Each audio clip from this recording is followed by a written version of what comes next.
The phone's blue glow burned my eyes at 1:17 a.m., a notification slicing through the dark. We need to talk. I'm sorry. Lila's text sat there, blunt and cold, like a blade slipped under the door. My thumb hovered over the reply button, heart pounding like it was trying to break free from my chest.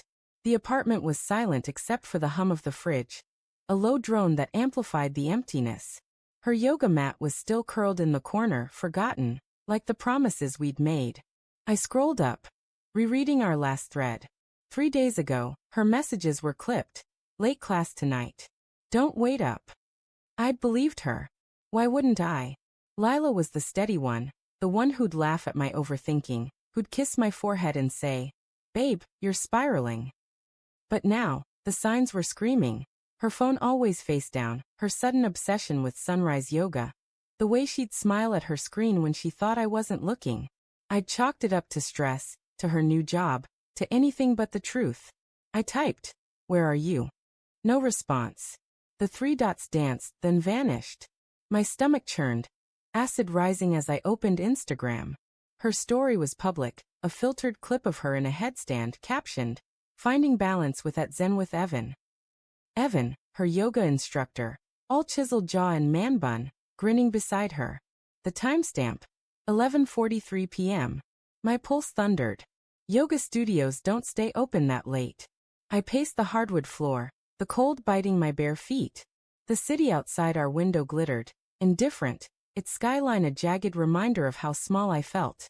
My mind replayed every moment I'd ignored.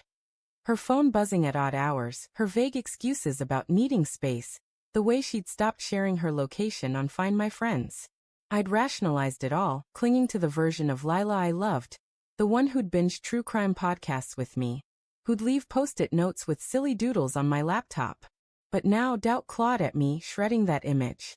I opened her laptop, left on the coffee table, its screen still warm. Her Gmail was open, a rookie mistake. My hands shook as I scrolled through her inbox. There it was, buried in a thread with Evan.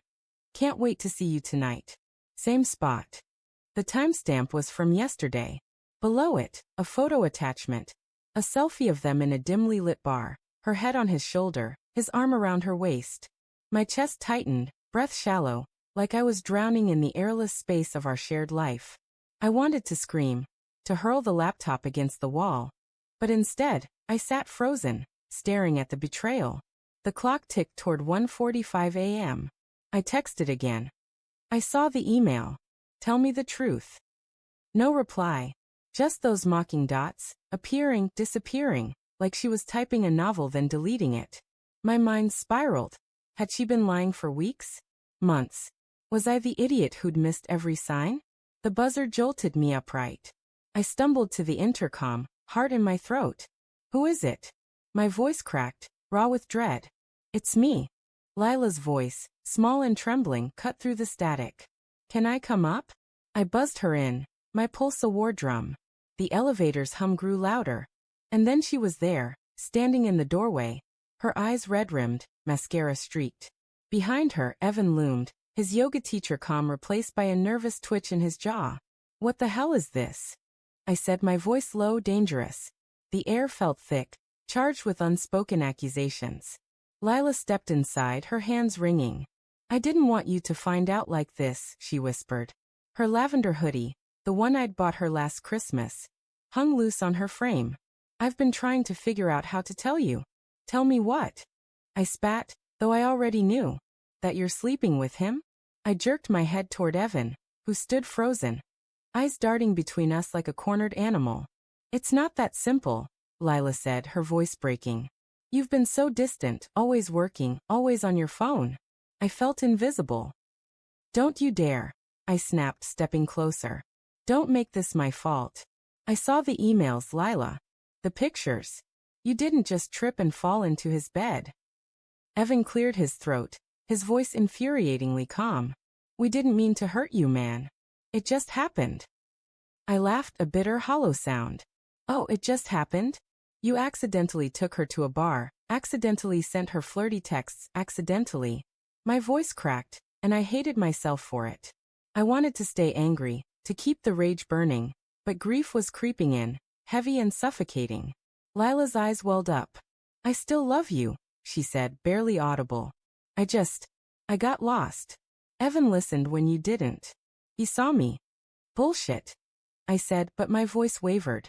I remembered the nights I'd zoned out, scrolling X while she talked, the mornings I'd left for work without a kiss. Had I pushed her away?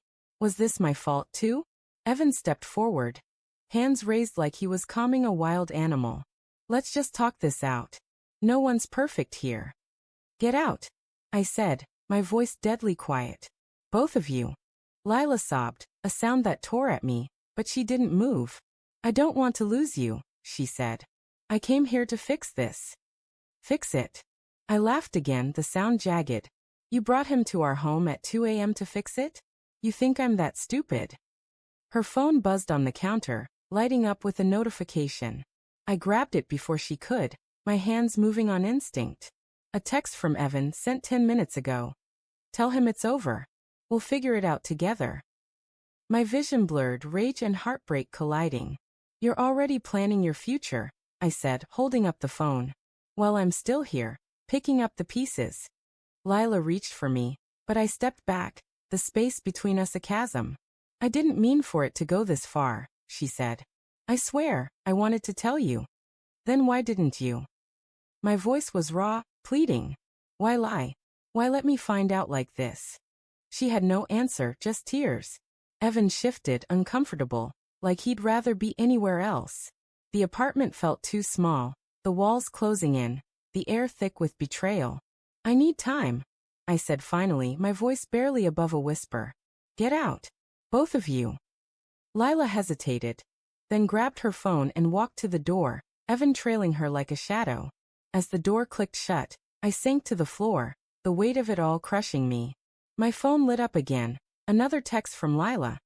I'm so sorry. I'll always love you.